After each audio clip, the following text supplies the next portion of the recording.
Hello everybody. Once again I find myself in a very stressful week and I was not able to finish Critter Miss as planned, so I decided to do a vlog to go over a topic that I really wanted to talk about but I didn't think would expand to a full Critter Miss special. And the topic for today is how to deal with players not accepting failure. I think just about every DM, storyteller, GM is going to run into this a couple of times actually in a game. Like, everyone's going to run into it, but everyone runs into a game, is that players do not like to accept failure. The idea of a role-playing game is that it should, at least in theory, mimic the real world, that the real world has consequences, that you have a series of acceptance, botches, failures, successes, what have you.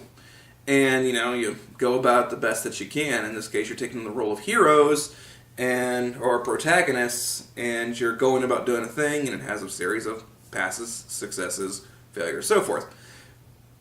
Well, in this world, you can kind of, as a player, control your destiny, so to speak, with the dice rolls.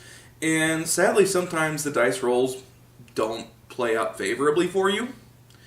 And the thing is that as a player and not as a person, you are aware that you have options. You have this sheet on this sheet in front of you that says that you have options. And everybody eventually does this at some point whenever they get a very ill-timed failure. Or maybe it's not even an ill-timed failure, maybe they just don't like failure. Who does? But realizing that they have an opportunity to do other things will quickly pull out, every single thing that they can potentially justify in their mind to make rolls, which can get extremely tedious very fast. Let's take a couple of examples. The first one being what I like to call 1 fails, 5 line up to take the brunt. So let's say that you're in a group, once again, of 6 people playing a game of Dungeons & Dragons. And let's see, in order to get through the door or whatever, you need to make a charm check. You have to seduce somebody to get through the door. So you send up your most charismatic person, and they roll, and, on this stage, they got a 2. Well, now, the other 5 are like, well, it's time for us to give it a try. Or better, before we even get to the other 5, the person's like, well, can I try again? Sure, you get maybe, one more shot, I always think. And then suddenly they're asking 2 or 3 times. Okay, so you lock them out. Well, here comes the other 5, strolling up, ready to make the exact same save. And if you know anything about role-playing games, the whole purpose of a role-playing game is, or not the purpose of role-playing, the idea of how the crunch works is probability.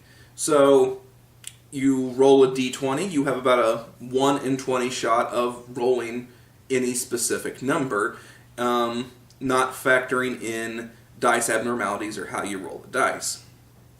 And then the idea being is that you set checks to it. So, if your check is a DC 10, you have to be a 10, you have a roughly 50% chance of getting a success. If it's 15, you have a roughly 25% chance, and that's if your modifier is 0. So it's all about increasing your odds of probability. So, especially whenever players, I think, either consciously or subconsciously know this, and realize that if eventually you get enough rolls, you'll get a success in something. And so, okay, here's a really good one. The term one might not have been the best example. Intelligence checks. I get this so much with intelligence checks on getting information. So let's say that you want to know about a spell in D&D.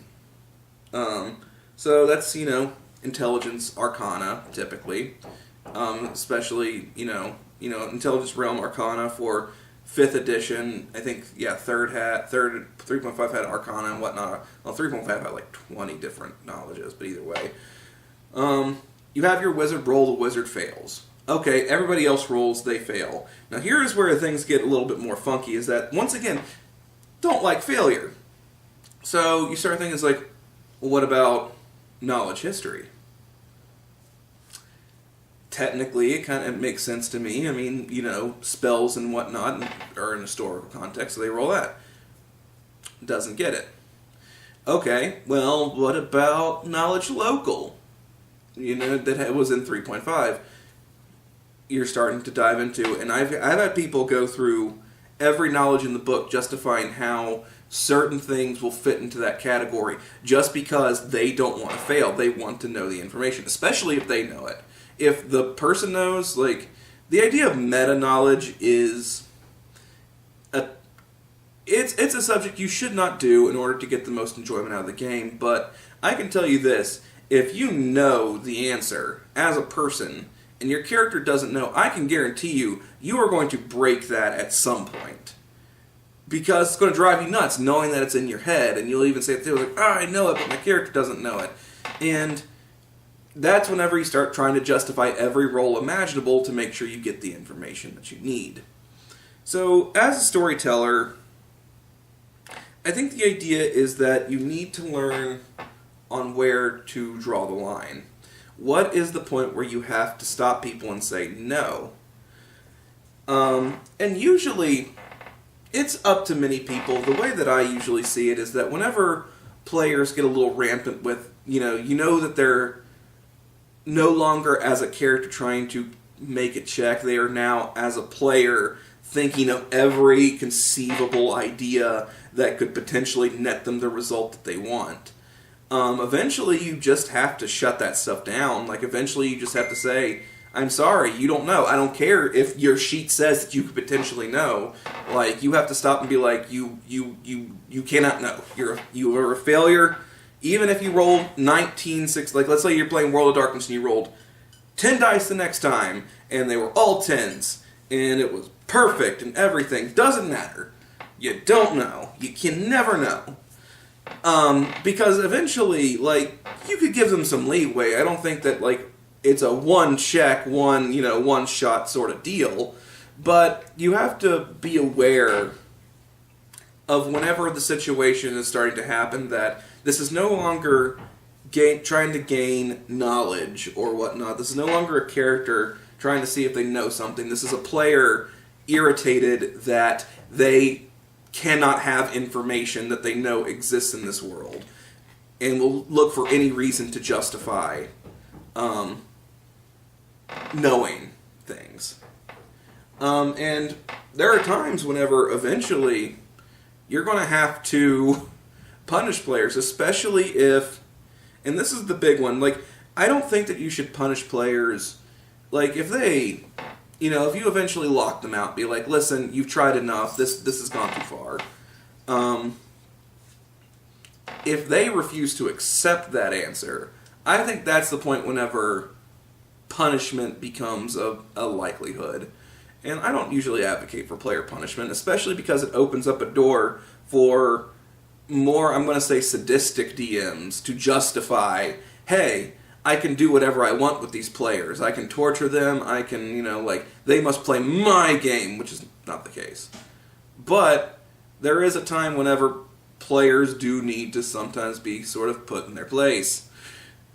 And namely, it is whenever they have become obstinate dealing with situations of roles, dealing with not having information.